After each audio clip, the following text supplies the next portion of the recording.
Ada dispenser minuman, vending machine. Nah, ini Rudal TPM seumur-umur belum ke area ini nih teman-teman. Zona utara ini ya. Ini baru pertama kali sampai ke titik utaranya nih. Kita coba explore ya, mumpung di Tebet Eco Park.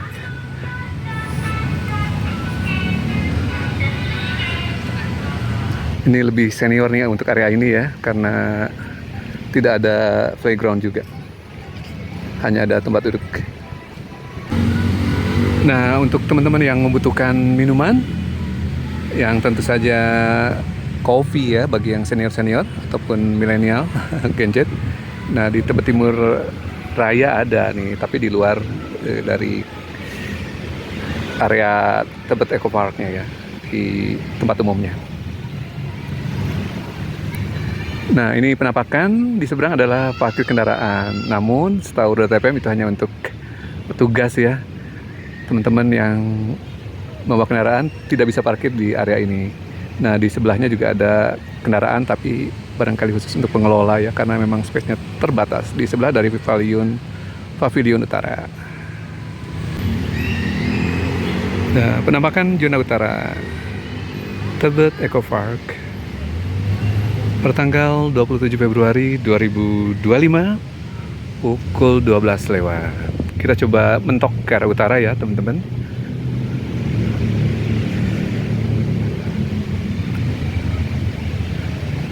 Rudal TPM baru pertama kali nih sampai mentok ke bagian ini, sampai ke pagar ya, sisi utara. Jadi teman-teman yang ingin mengakses Tebet Eco Park bisa diakses dari berbagai sudut ya. Ada mikrotrans, dari stasiun Tebet bisa, dari stasiun Cawang juga bisa. Nanti terhubung dengan stasiun KAI Komuter. Ada juga halte BRT Transjakarta di Jalan MT Haryono dari sisi selatan ya. Ada juga LRT Jabodebek di stasiun Cikoko. Sementara stasiun KAI-nya adalah stasiun Cawang. Cukup banyak area transportasinya ya, yang terdekat dengan Tebet Eco Park. Nah, ini sisi bagian paling utara. Ada peta taman utara ya. Yang di utara ini ada plaza, thematic garden, infinity link bridge, serta community. Termasuk juga pusat informasi serta pavilion ya, teman-teman.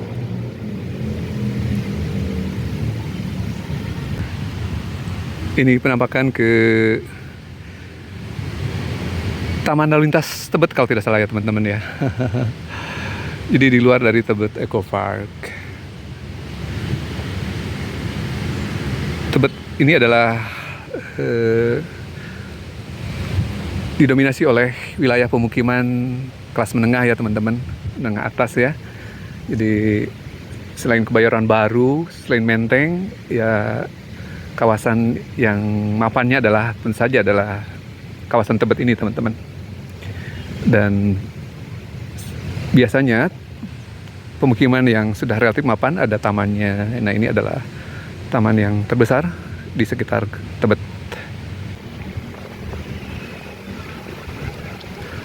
Tebet Eco Park menjelang pemberlakuan taman beroperasi selama 24 jam di bagian utara tanggal 27 Februari 2025. Yang tadi terlihat persiapan ada di bagian selatan nih teman-teman. Pemasangan atau instalasi baru untuk penerangan PJU-nya. Sebagai informasi bahwa taman di Jakarta, barangkali dari yang sekelas Taman Grande, Taman Menengah, dan mungkin RPTRA, kurang lebih ada 2000 sekian teman-teman ya, populasi taman di Jakarta. Dan ini belum cukup teman-teman, karena target dari undang-undang itu adalah 30% dari luas wilayah kota, 30%-nya adalah ruang terbuka hijau, dan taman salah satu komponen dari ruang terbuka hijau tersebut. Di era Anies Baswedan cukup banyak pertumbuhan RTH baru atau taman-taman baru yang skalanya menengah ya, termasuk juga jalur hijau dan median jalan. Yang bersifat publik targetnya adalah 20%, sementara yang 10% adalah private RTH, ruang terbuka hijau milik swasta atau milik masyarakat ya.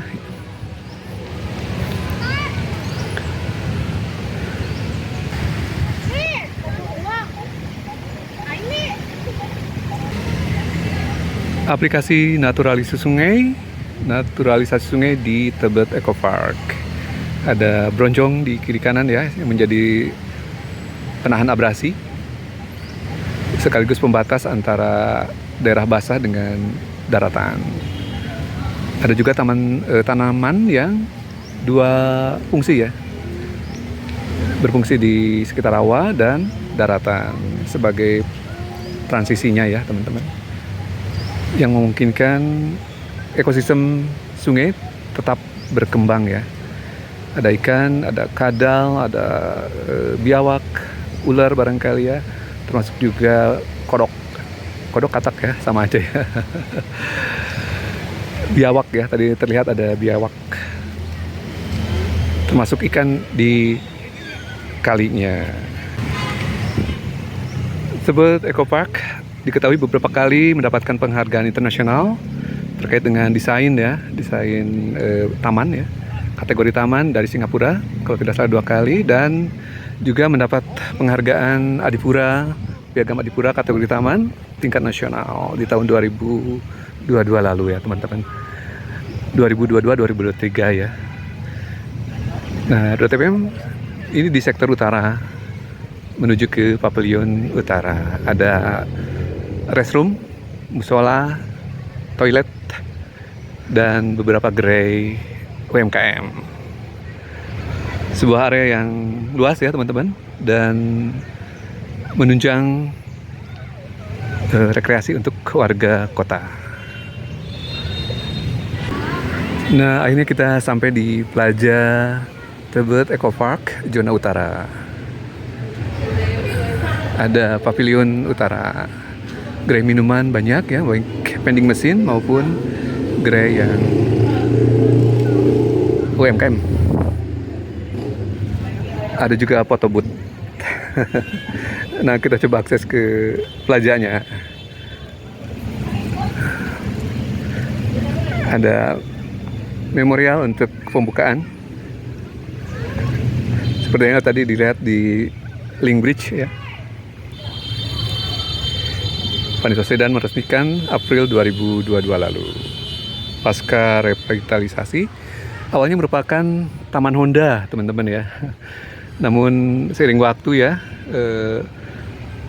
perlu revitalisasi, dan sekarang sepertinya sudah terlihat baik ya. Dan yang terpenting tentu saja adalah perawatan, menjaga kebersihan, mentoping pohon-pohon, termasuk juga tanaman-tanaman hiasnya. Menjadi kewajiban yang luar biasa berat bagi Pemprov DKI Jakarta, terutama Dinas Kehutanan dan Taman Kota DKI. Apalagi bila buka 24 jam ya. Butuh ekstra ya. Dan bagian yang penting juga nanti adalah keamanan untuk mengawasi warga yang bermobilitas di malam hari ya di area ini.